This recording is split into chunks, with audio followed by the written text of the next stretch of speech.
Yuk, bisa diterima suara?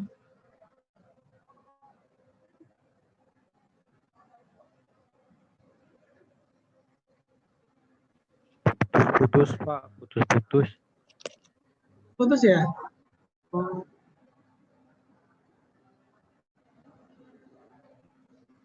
Mana?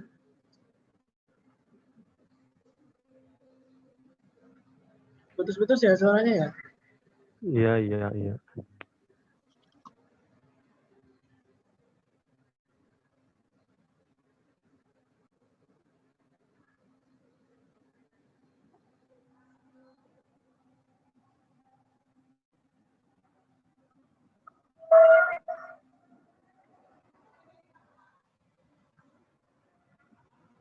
Oke.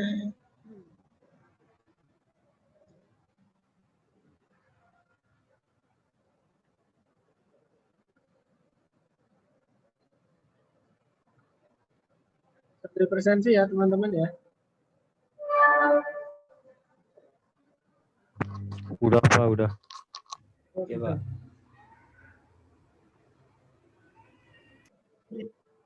Ini.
Baik. Assalamualaikum warahmatullahi wabarakatuh.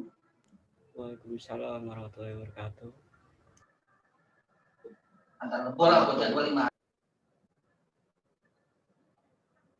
Sore teman-teman, kita ketemu lagi di pertemuan kedua. Maaf karena sekarang saya masih ada di luar. Mungkin untuk koneksi internetnya masih agak kurang stabil. Maaf kalau nanti di sana terdengarnya agak tulis. Dan saya lagi di tempat makan nih.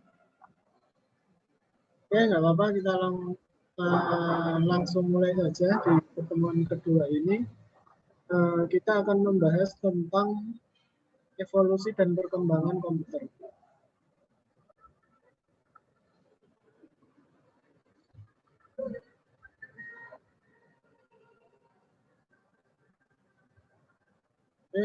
Kaitan dengan evolusi dan perkembangan komputer, sebenarnya komputer itu telah mengalami metamorfosis arsitektur dan fungsi yang sangat pesat dalam 10 tahun terakhir, yang dipicu oleh persaingan industri dan berbagai macam inovasi yang dilakukan oleh pabrikan. banyak ditemukannya teknologi-teknologi yang membangun sel komputer, mulai dari tabung hampa yang pertama kali komputer digunakan itu menggunakan tabung hampa, kemudian transistor, IC, SSI, MSI, LSI, dan seterusnya itu yang memicu berkembangnya teknologi komputer. Kemudian tren komputer saat ini telah berkembang jauh melebihi ekspektasi yang diharapkan pada awal munculnya komputer. Banyak variasi-variasi yang muncul, contohnya perangkat-perangkat IoT dan perangkat-perangkat IoE. Akibat adanya persaingan pasaran. Jadi banyak pabrikan mengembangkan berbagai macam perangkat yang basisnya adalah komputer. Contohnya yang IoT itu Internet of Things atau IoE, Internet of Everything. Jadi banyak sekali perangkat-perangkat yang menggunakan sensor-sensor. Ya, contohnya kayak CCTV atau kulkas yang bisa dimonitor, ada lampu, ada sensor parkir. Itu adalah perangkat-perangkat yang muncul akibat adanya perkembangan teknologi IoT. Kemudian kita mulai dari pembahasan pada saat awal mulanya komputer itu ditemukan. Kuncinya pada awal evolusi tahap pertama itu adalah tabung hampa. Pada tahun jauh sebelum komputer itu ditemukan, awal mulanya adalah pada tahun 1879, Thomas Alva Edison melakukan publikasi tentang bola lampu pijar. Nah, ditemukannya bola lampu itulah yang menginspirasi kaitan dengan ditemukannya komputer. Mungkin kalau teman-teman ada yang suka nonton film animasi atau film animasi ya, kartun itu ya. Ada film judulnya Dr. Stone. Anime Dr. Stone itu di situ ada yang namanya tentang pembuatan bola lampu. Jadi ada ruang hampa yang digunakan untuk menghasilkan lampu pijar. Nah, akibat adanya Edison effect itu mempengaruhi peneliti lain, Ambrose Fleming, dengan membuat tabung hampa, dua elemen yang disebut dengan dioda. Selanjutnya pada 1906 ditemukan trioda yang pada komputer generasi pertama itu komponen utamanya adalah vacuum tube atau tabung hampa tadi. Dirancang oleh yang generasi pertama itu ada perangkat namanya ENIAC. ENIAC itu dirancang oleh Dr. Jasper Eckert dan Dr. John W. Mowgli dari Moore School Universitas Pennsylvania pada tahun 1943 sampai 1945. Nah, pada saat awal mula komputer ENIAC ini, itu berat dalam satu perangkat itu beratnya 30 ton dan volume 15.000 feet, berisi lebih dari 18.000 tabung vakum dan membutuhkan daya listrik 1.400 kW. Nah, bisa dibayangkan besarnya berapa. Beratnya 30 ton dan membutuhkan daya listrik 140 kW. Padahal rata-rata penggunaan listrik di rumah itu paling berapa? 1.200.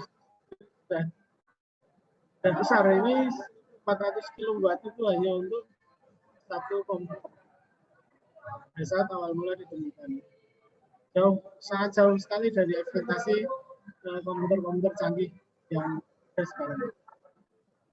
Kemudian mampu melakukan 5.000 operasi penambahan per detik. Ini dianggap sebagai lompatan awal berkembangnya komputer modern.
Oke, kita lanjutkan lagi. Kita ada niat pada komputer generasi pertama, di mana beratnya itu sampai 30 ton dan membutuhkan daya listrik 140 kW. Nah, ini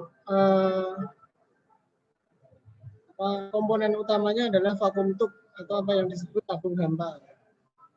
Seperti pada bola lampu gitar.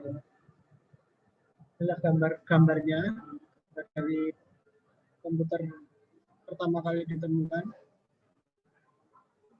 Nah, selanjutnya adalah mesin von Neumann. Ini dirancang oleh John von Neumann, ahli matematik yang juga salah satu konsultan dari proyek ENIAC.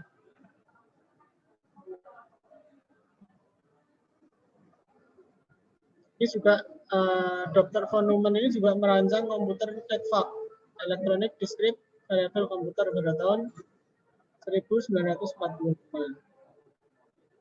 Kemudian yang paling terkenal itu adalah merancang komputer IAS, Institute for Advanced Study, Princeton University, USA, yang berbasis core program konsep.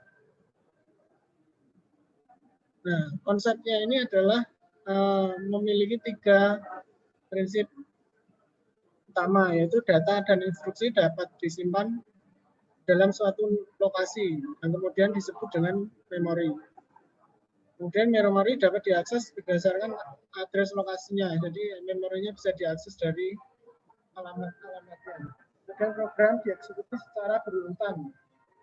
Jadi munculnya program yang dieksekusi itu bisa berurutan. Ini adalah struktur IAS tadi dari mesin von Neumann. Ini adalah 3 komponen utama tadi, yaitu main memory, kemudian ada input outputnya, kemudian ada CPU. Nah, CPU di sini ada ALU dan control unit. ALU itu untuk aritmetiknya, perhitungan aritmatika, sementara untuk kontrol ini yang mengelola prosesnya tadi.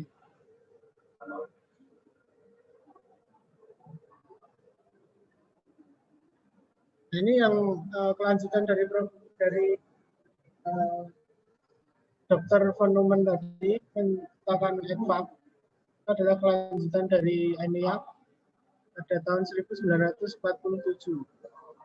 Nah, komputer ini dirancang sebenarnya untuk kebutuhan laboratorium riset balistik untuk menghitung sudut tembak rudal agar tepat sasaran. Jadi kepentingan dari pembuatan komputer ENIAC ini digunakan pada saat Perang Dunia Kedua agar sudut tembak rudal itu bisa tepat sasaran.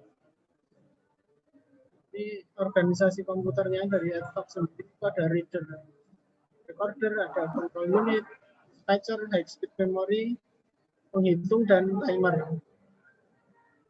Nah, pada saat di komputer generasi pertama itu contoh lainnya adalah UNIVAC, IBM, pertama kali IBM, kemudian EDSAC. Bisa dicari sendiri untuk penjelasan deskripsi dari komputer generasi. Nah, ini adalah ciri-ciri dari komputer generasi pertama. Nah, seperti tadi yang saya sampaikan tadi, bahwa komponen utama dari komputer generasi pertama itu adalah tabung hampa udara atau vacuum tube. Kemudian programnya itu menggunakan bahasa mesin. Nah, bahasa mesinnya itu adalah 0 dan 1 atau biasa disebut bit. Ini sebenarnya program-program komputer yang kita tahu sampai sekarang itu mesin itu membaca hanya 0 dan 1. 0 itu untuk tegangan rendah dan 1 itu tegangan tinggi. Nah, jadi bisa dibayangkan 0101 semua itu yang hanya bisa dibaca oleh komputer. Kemudian dimanusiakan sehingga orang bisa membuat program yang nantinya bisa diterjemahkan dengan bahasa mesin 01. Pada saat awal di generasi pertama, jadi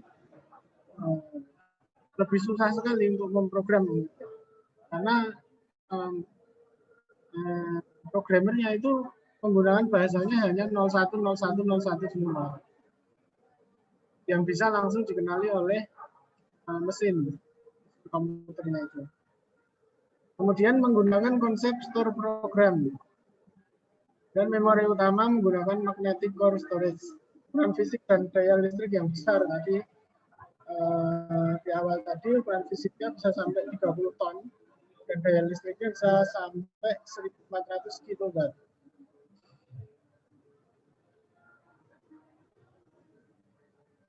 Oke, selanjutnya kita lanjut kepada komputer generasi kedua. Pada tahun 1947, William Shockley dan John Braden, Walter Brattain menemukan transistor. Nah, ini transistor ini yang merupakan awal teknologi komputer generasi kedua sebagai pengganti dari tabung hampa.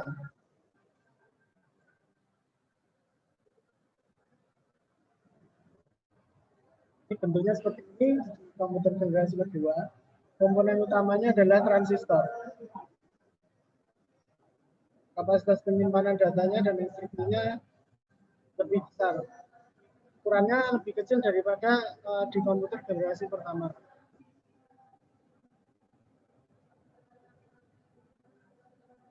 Nah, di sini ada komunikasi antara CPU dan I/O control. Jadi ada input,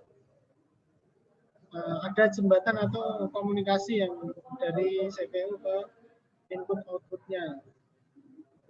Nah, di sini mulai muncul pabrikan-pabrikan buat komputer besar, contohnya IBM. IBM mungkin dari awal komputer generasi pertama sudah berkecimpung di buatan komputer. Dan seri-seri IBM contohnya yang komputer generasi kedua ini adalah seri 7000, seri 7900.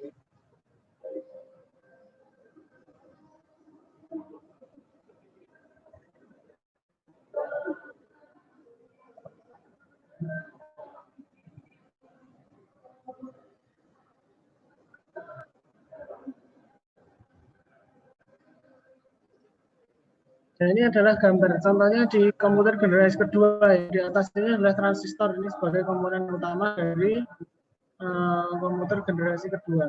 Ini rangkaiannya sangat besar sekali ya komputernya ya, walaupun sudah generasi kedua. Nah, ciri dari komputer generasi kedua itu adalah teknologi dasarnya adalah rangkaian dari transistor. Kemudian bahasa pemrograman yang digunakan itu sudah meningkat, yang tadinya bahasa mesin 0101 sekarang sudah bahasa apa ya kalau orang nyebutnya dulu adalah ya masih bahasa mesin tapi sudah lebih bisa dikenali. Ada Fortran, COBOL, Algol. Kemampuan memorinya lebih besar, hingga puluhan ribu karakter. Gunakan memori sekunder untuk menambah kapasitas. Jadi tidak hanya memori utama saja, di komputer generasi kedua sudah memiliki memori sekunder. ukuran dan daya listriknya lebih kecil, lebih sedikit dibanding dengan generasi pertama. Dan kita lanjut ke komputer generasi ketiga. Nah, penemuan transistor ini tidak membuat peneliti cukup untuk berinovasi. Karena mungkin transistor juga banyak, jadi penelitian terus dilakukan sehingga bisa menggabungkan transistor menjadi rangkaian yang lebih kecil, yang sekarang kita sebut sebagai IC atau Integrated Circuit. Tahun 1958, Jack Escibly membuat ide menyatukan transistor dengan rangkaian dalam satu blok yang menjadikan IC pertama. IC itu adalah kumpulan dari transistor. Yang transistor yang banyak tadi dikumpulkan sesuai kebutuhan dari komputer dan menjadi IC. Nah, ini adalah tonggak dari komputer masa kini, di mana komputer sekarang yang biasa kita lihat itu adalah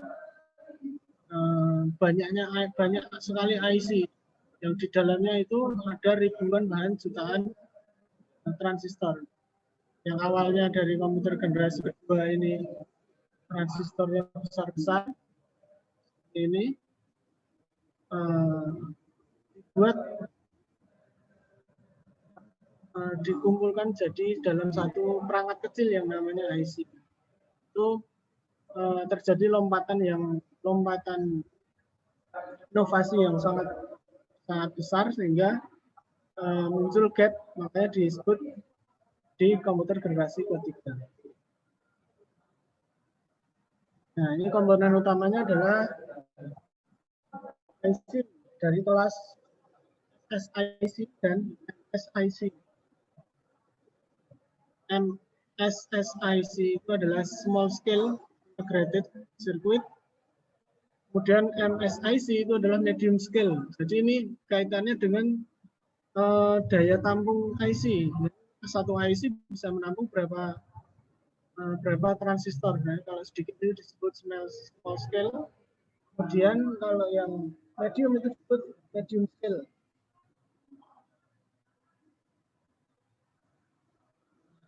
Ini sudah dikenal dengan 4 fungsi dasar dari sistem komputer. Yang kemarin sudah kita bahas, ada data storage, data processing, data transfer, dan kontrol. Komputer masa ini itu fungsi dasarnya itu dimulai dari komputer generasi ketiga. Ini contohnya itu adalah IBM S360 dan DG Nova. Ini adalah contohnya, ini mirip apa ini?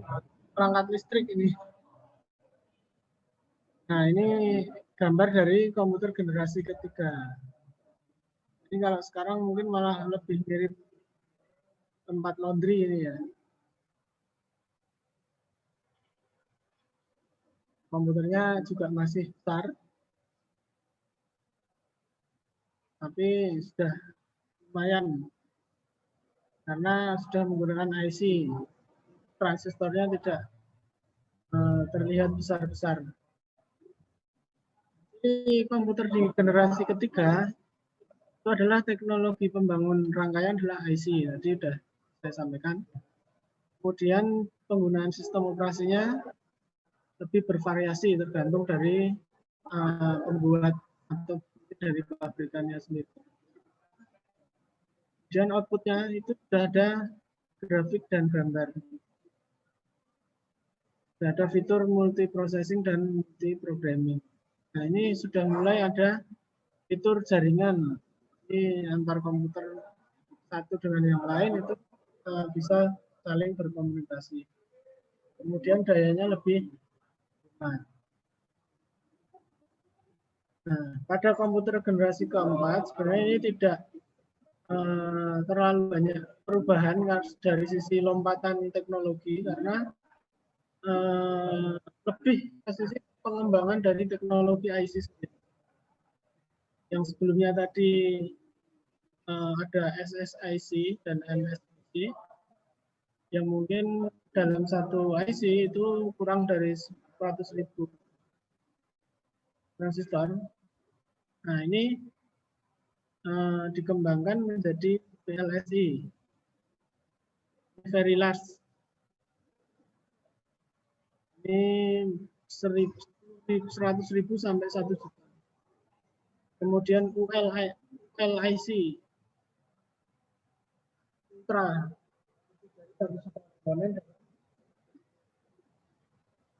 Kemudian yang sebelumnya lebih ke sistem komputer mainframe atau komputer-komputer besar, pergeserannya sudah ke komputer mikro atau komputer pribadi. Ini muncul banyak pemain besar di bidang komputer yang banyak kita kenal di komputer generasi keempat. Ada IBM, TAN, ada Intel, yang mungkin ini kita sudah sangat familiar sekali dari zaman dulu. Ada Intel Pentium 1, Pentium 2, Pentium 3, Celeron, Xeon, Intel 386, 486. Nah, ini varian-varian prosesor produksi dari Intel. Kemudian ada AMD, ada Fujitsu, ada HP. Ini sudah muncul banyak sekali varian-varian atau produsen-produsen di bidang komputer.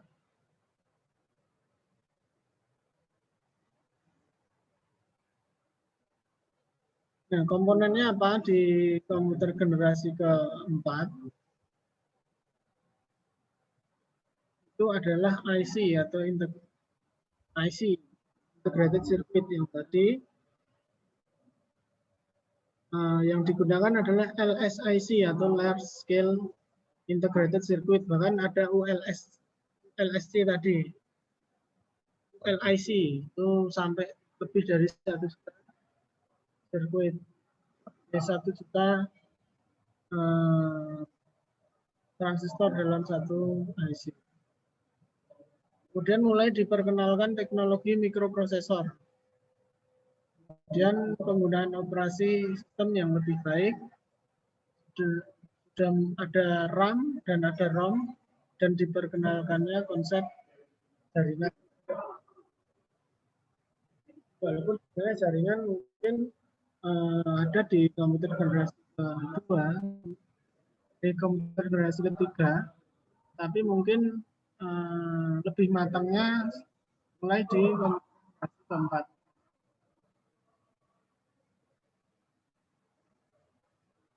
Bagaimana dengan komputer generasi kelima? Ini sebenarnya perkembangan hardware itu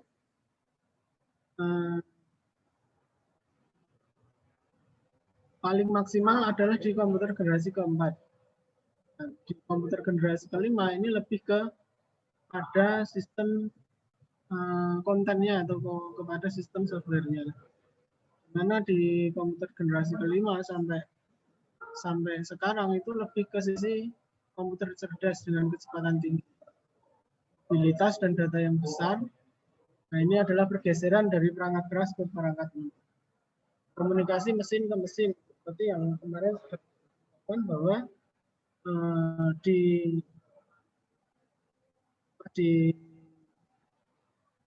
zaman sekarang ini kan lebih ke sisi virtualisasi atau ada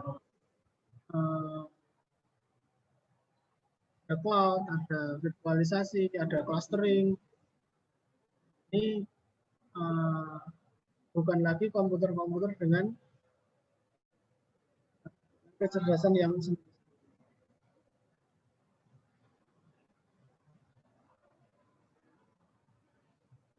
hanya lebih kepada bagaimana kontennya.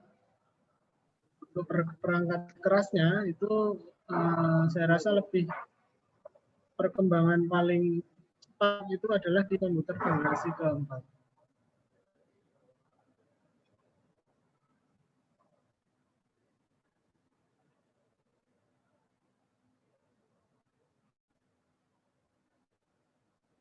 Baik, itu dari teori dari evolusi dan perkembangan di perkembangan komputer.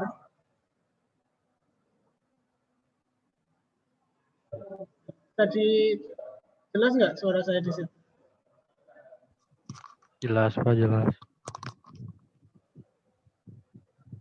Itu tadi perkembangan lompatan teknologi dari awal mulanya komputer itu ditemukan sampai bisa sampai seperti sekarang ini.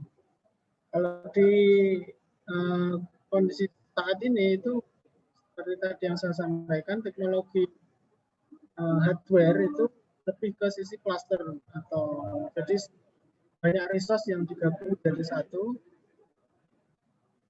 atau dalam satu mesin itu ada banyak sistem virtual atau ya virtualisasi. Lebih banyak ke aplikasi ya, mungkin contohnya kalau yang sistem virtualisasi itu ada VMware, ada Proxmox, ada full virtual, ada para virtual, lebih ke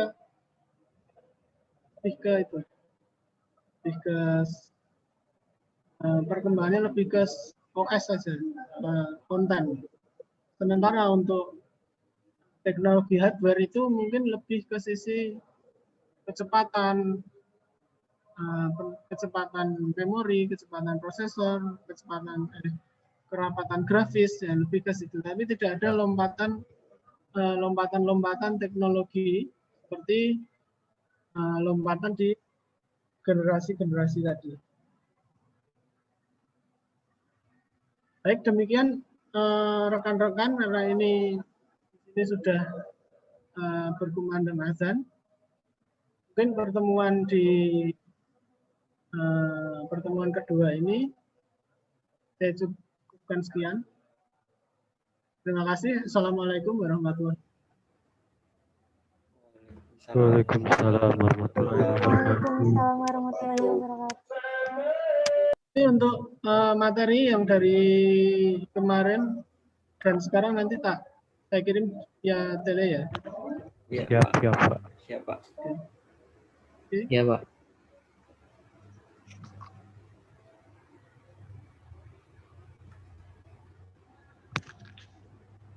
Mas Aldi.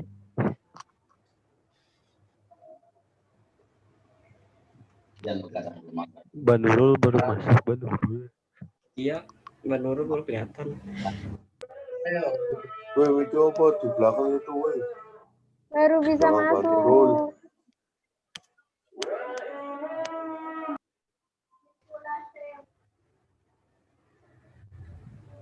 Oh, Sampai bakal besok. baru Besok nyampe. mau debat. Mana tadinya?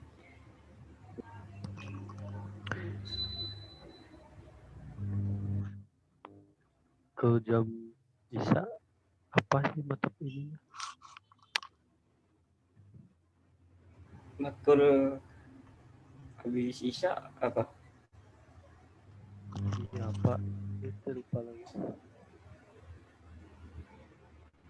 Ada yang nggak masuk ya? Bang Fadli kemana tuh?